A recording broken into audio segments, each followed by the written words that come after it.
TDP నాయకులు, YCP నాయకులు కూడా ఇప్పుడు జనసేనలో జాయిన్ అయిపోతుంటే మొత్తం మెజారిటీ అనేది కార్యకర్తలతో పాటు 1,00,000 మెజారిటీకి పైనే వచ్చే అవకాశాలు ఎక్కువ ఉన్నాయి. అలాగే కాకినాడ పార్లమెంట్కి వస్తే ఈ కాకినాడ పార్లమెంట్లో 7 నియోజకవర్గాల్లోని కూడా ప్రజలు ఎంత ఇబ్బంది పడుతున్నారో అందరికీ తెలుసు. అన్ని నియోజకవర్గాల్లో అన్ని ఇబ్బందులే.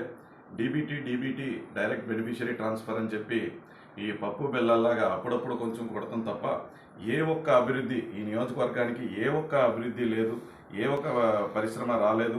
ఎవరికీ కొత్త ఉపాధి లేకుండా యువత అంతనే మొత్తం డ్రగ్స్లో ముంచి తేలుతుంది తప్ప ఏ ఒక్క ఇది లేదు. రోడ్స్ అనేవి అసలు లేవు. పెట్రోల్ అండ్ డీజిల్ ధరలు చూస్తే దేశంలోనే హయ్యెస్ట్ ఇచ్చుకునేది మన రాష్ట్రమే. ఎలక్ట్రిసిటీ బిల్ని 3 స్విచ్ వేద్దామంటేనే షాక్ కొట్టేలాగా రైతులకి ఫండ్స్ అలాట్ చేసి ఇప్పుడు వరకు గొల్లపురాలు వచ్చి అలాట్ చేసిన తర్వాత ఒక్క రూపాయి కూడా ఇవ్వకుండా పొలాలు ఎండిపోయి బీట్లు వచ్చేలాగా పరిస్థితి. అలాగే ఈయన చేసిందంటూ ఏ సామాజిక వర్గానికి, చేనేతలకు కానీ లేకపోతే మత్స్యకారులకు కానీ ఏమీ ఒక్క ఉపకారం కూడా చేసింది లేదు. అలాగే మొత్తం అన్ని వర్గాల నుంచి, రైతుల దగ్గర నుంచి, మహిళల దగ్గర నుంచి, యువత దగ్గర నుంచి ఈ ప్రభుత్వం ఎప్పుడు పోతుందా అని ఎదురు చూస్తూ ఉన్నారు. ఆ ఎదురు చూస్తుంటేనే మే 13వ తారీఖున వీళ్ళకి last and final day, the dead end of YCP party ఆ రోజే ప్రకటన జరుగుతుంది. ఆ రోజు YCP party RIP and board పెట్టుకోవడమే తప్ప ఇంకేమీ లేదు.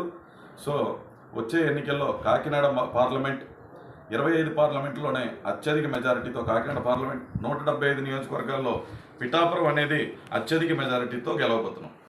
హాయ్ అండి, అందరికీ నమస్తే అండి. ముఖ్యంగా మన అధినేత పవన్ కళ్యాణ్ గారికి హృదయపూర్వక నమస్కారాలు. అలాగే మన కాకినాడ ఎంపీ గారికి ఉదయ శ్రీనివాస్ గారు కూడా హృదయపూర్వక ధన్యవాదాలు. అలాగే మేము పిఠాపురం నియోజకవర్గంలో 5 సంవత్సరాలు కూడా మేము జనసేన పార్టీ 2019 నుంచి జనసేన పార్టీలో ఉన్నామండి. మేము అయితే పార్టీ కూడా చాలా కష్టపడి చేసాము. 2 సంవత్సరాలు కూడా నేను కరోనా టైంలో కరోనా పేషెంట్స్కే కాదు, ఉన్న బస్ స్టాండ్లే కాదు, గవర్నమెంట్ హాస్పిటలే కాదు, అలాగే శివాలయం దగ్గరే కాదు భోజనాలు పంచిపెట్టేవాళ్ళం అండి. అలాగే మరి మా పిఠాపురంలో గవర్నమెంట్ హాస్పిటల్ అసలని దాన్ని పట్టించుకునే వాళ్ళు లేరు. స్కూళ్ళు కూడా బాగాలేదు. అలాగే పెద్ద పెద్ద స్కూల్లో కూడా ఇంగ్లీష్ నేర్పుతున్నారు కానీ ఆ పిల్లలకి మరి సడన్ గా తెలుగు పెట్టి వెంటనే ఇంగ్లీష్ పెట్టడం వల్ల వాళ్ళకి చాలా ఇబ్బందికరంగా ఉంటుంది. అలాగే హాస్పిటల్ బెడ్స్ కూడా పెంచాలి. అలాగే స్కూల్లో పిల్లలకు బాత్రూమ్లు లేవండి. బాత్రూమ్ల గురించి చాలా ఇబ్బంది పడుతున్నారండి, అది కూడా చూడాలి.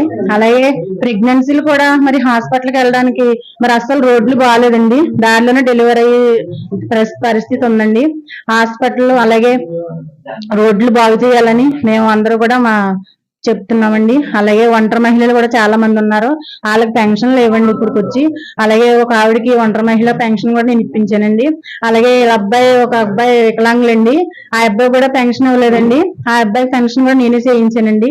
వీళ్ళ ఫ్యామిలీ ఇష్యూ కూడా ఉందండి, దాని గురించి కూడా మన ఉదయ శ్రీనివాస్ గారు దృష్టిలో పెట్టుకోవాలని మనం చేసుకుంటున్నానండి. జై జనసేన. నేను అడుగుతున్నాను, పిఠాపురం నేను పోటీ చేస్తున్నానని శ్రీ పవన్ కళ్యాణ్ గారు చెప్పడం జరిగింది. దానికి ఎంతగానో పిఠాపురం ప్రజలు సంతోషించారు. ఇకపోతే నితిన్ రెడ్డి గారు మీరు కళ్యాణ్ గారిని ఓడిద్దాం అని చెప్పి 500 కోట్లు 600 కోట్లు మీరు కడప నుంచి పంపించిన మాత్రం ఏమాత్రం కుదరవు. ఇంకొకటి ఏంటంటే రాష్ట్ర ప్రజలంతా కూడా గుర్తిస్తున్నారు. ఈ రోజు పిఠాపురంలో ఉప్పాడలో ఒక ప్రెగ్నెంట్ లేడీని హాస్పిటల్ తీసుకెళ్దామని ఉప్పాడ నుంచి పిఠాపురం ఏదైతే గవర్నమెంట్ హాస్పిటల్ ఉందో హాస్పిటల్ తీసుకెళ్లే దారిలోనే చాలా మంది పురిటి నొప్పులతో పాటు ఈ రోడ్డు నొప్పులు కూడా చాలా ఎక్కువైపోయాయి. ఈ బాధ ఎలా ఉంటదని చెప్పి ప్రజలు అనేక సందర్భాల్లో చెప్పినా మీకు అర్థం కాలేదు.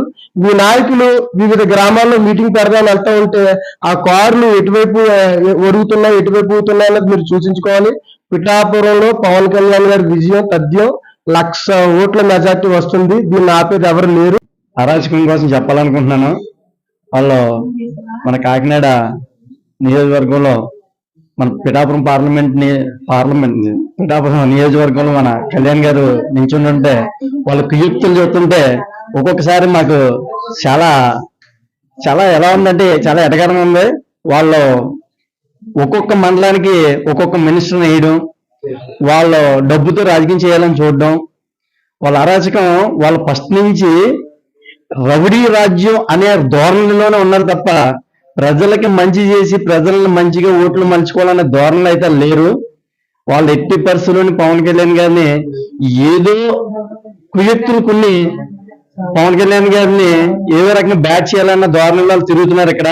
అంటే అది అలాగే గెలరు, ఖచ్చితంగా వాళ్ళు ఓడిపోవడం అనేది 100% గ్యారంటీ.